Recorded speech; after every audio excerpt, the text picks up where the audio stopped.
There's a spotlight on Prince William like never before. As heir to the throne and son of late Princess Diana, William is used to the scrutiny that comes with being a British royal. But his father and wife's absence from public life have meant even greater attention has turned to the future King William V. Anna Whitelock is a professor of the history of the monarchy at the University of London.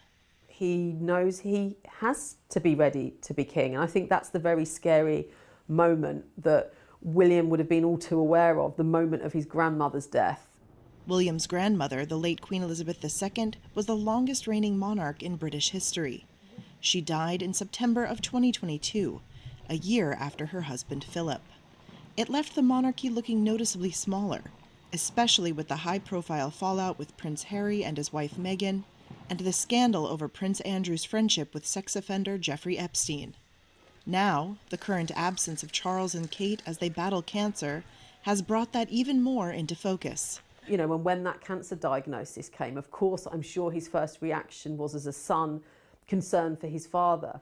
But there is also this big weight of responsibility that suddenly starts to kind of descend upon his shoulders. And I'm sure he is very, very aware of that.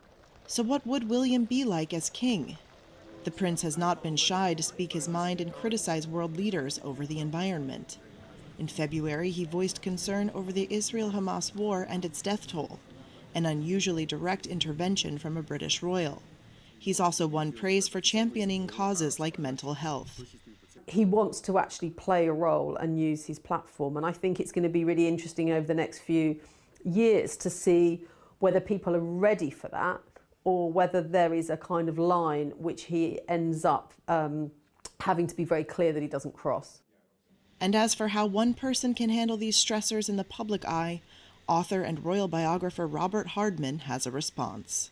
I'm sure when the time comes, Prince William will step up to the plate. I mean, we saw how in the aftermath of the death of Elizabeth II, the longest lived, longest reigning monarch we've ever had, people thought, how do you follow that? Well, the answer is monarchy gets on with it. It stands for continuity and stability, and one generation moves on, and that's the way it's always worked.